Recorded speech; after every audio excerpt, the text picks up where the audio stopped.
Assalamualaikum warahmatullahi wabarakatuh. Waalaikumsalam. Perkenalkan nama saya Aldi Putra Pangestu dan teman saya Restu Bagas Putawi Herman. Di sini kami akan mempresentasikan tentang sistem basis data terdiskusi. Dan tanpa banyak basa-basi langsung ke to the poinnya. Yang pertama itu adalah pengenalan basis data. Apa itu basis data? Database itu atau basis data itu adalah kumpulan data yang dikelola sedemikian rupa berdasarkan ketentuan tertentu yang saling berhubungan sehingga mudah dalam pengelolaannya. Melalui pengelolaan tersebut, penggunaan dapat memperoleh kemudahan dalam mencari informasi, menyimpan informasi, dan membuang informasi. Dan sistem terdiskusi itu apa? Yaitu kumpulan komputer otonom yang dihubungkan oleh jaringan dengan software yang dirancang untuk menghasilkan fasilitas komputerisasi terintegrasi, dianggap oleh pengguna satu sistem komputer tunggal. Karakteristik dari sistem distribusi tersebut adalah adanya jenis komputer yang berbeda dan cara komunikasi yang berbeda juga. Tanpa diketahui penggunaan karakteristik lainnya, yaitu bahwa dalam sistem terdistribusi pengguna dan aplikasi dapat saling berinteraksi secara konsisten dan dengan tampil yang sama. Adapun dan dimanapun juga mereka mengaksesnya, aplikasi dapat berjalan secara bersamaan pada prosesor yang berbeda. Karakteristik lain juga yaitu mengakses hardware dan software dapat dilakukan secara bersamaan. Hal ini dapat menyebabkan kesulitan dalam mensinkronisasi semua perangkat yang terlibat. Sistem basis terdistribusi ini akan menjelaskan tiga sistem basis data. Yang pertama itu konsepnya, terus jenisnya, dan arsitekturnya. Dan yang pertama akan menjelaskan tentang konsepnya, yaitu sistemnya adalah sejumlah elemen proses yang terkoneksi melalui jaringan komputer dan saling bekerja sama dalam melakukan suatu tugas. Terus basis data distribusi juga yaitu kumpulan basis data yang saling berhubungan secara logika dan tersebar pada sebuah jaringan komputer. Sistem manajemen basis data juga adalah sebuah sistem software yang mengelola basis data terdistribusi.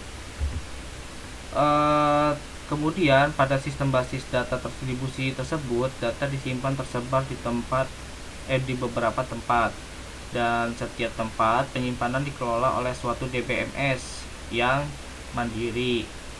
Agar tampilan view basis data terdistribusi transparan, maka harus memenuhi dua hal, yaitu independensi data terdistribusi dan otomisitas transaksi terdistribusi.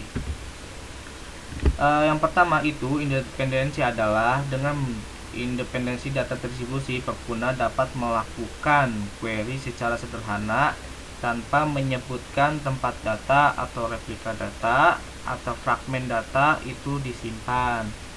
Terus memenuhi prinsip independensi data fisik dan data logik, atau data logik tidak tergantung data fisik. Dan yang kedua itu atomisitas, atau dengan transaksi terdistribusi penggunaan harus dapat melakukan transaksi tulis, update, atau akses data terhadap data terdistribusi seolah-olah data disimpan secara lokal. Terus efeknya itu terhadap data terdistribusi harus bersifat atomik. Nah, selanjutnya akan dijelaskan oleh Saudara Bagas. Baik, silakan Saudara Bagas. Oke, baik. Terima kasih pada Aldi Putra Pangestu. Selanjutnya, saya akan menjelaskan terkait jenis basis data terdistribusi. Yang pertama ada homogen dan yang kedua ada heterogen. Jenis basis data terdistribusi homogen. Sebuah sistem terdistribusi menghubungkan tiga database: headquarters, manufacturing, dan sales. Sebuah aplikasi secara bersamaan dapat mengakses atau memodifikasi data dalam beberapa database dalam lingkungan distribusi tunggal. Di sini ada Oracle sebagai database, ada ada 3 Oracle, kemudian ada penjualan, manufaktur, dan markas besar atau kantor pusat. Sini saling terhubung. Lanjut.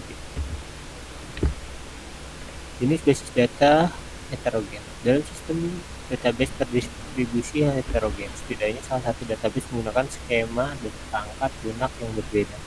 Sebuah sistem database yang memiliki skema yang berbeda dapat menyebabkan masalah besar bagi pemrosesan query.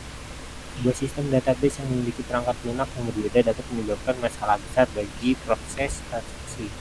Setiap pihak mungkin tidak mengenal satu sama lain dan mungkin hanya memberikan fasilitas terbatas untuk bekerjasama dalam proses transaksi. Di sini ada arsitektur basis data terdistribusi. Yang pertama ada client server, yang kedua ada kolaborasi server, yang ketiga ada middleware. Pertama yaitu ada client server, memiliki satu atau banyak proses pada client dan satu atau banyak proses pada server. Klien berurusan dengan atau antarmuka dengan user dan server mengolah data dan eksekusi transaksi. Arsitektur ini populer karena relatif sederhana untuk diimplementasikan karena ada pemisahan fungsi yang jelas dan server yang tersentralisasi. Biaya yang tinggi hanya untuk satu server. Selain pengguna akan lebih nyaman menggunakan antarmuka grafik pada klien. Untuk memperlancar layanan server dan mengurangi overhead komunikasi, maka diperlukan switching pada server. Next, kolaborasi server. Pada sistem client server tidak memungkinkan satu query pada klien dijalankan oleh multiple server karena tidak ada mekanisme kolaborasi antar server. Pada sistem kolaborasi server, query didekomposisi menjadi subquery dan disebar ke server yang berbeda.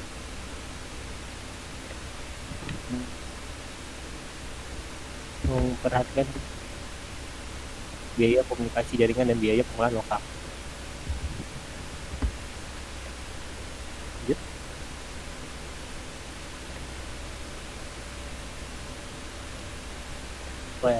Sistem middleware dirancang untuk memungkinkan satu query dijalankan pada multiple server dengan server berbasis data tidak mengolah eksekusi pada multi tempat. Dan eksekusi join dilakukan oleh perangkat lunak tersendiri yang disebut middleware. Cukup berdua, mohon maaf apabila ada kesalahan. Assalamualaikum warahmatullahi wabarakatuh. Waalaikumsalam warahmatullahi wabarakatuh.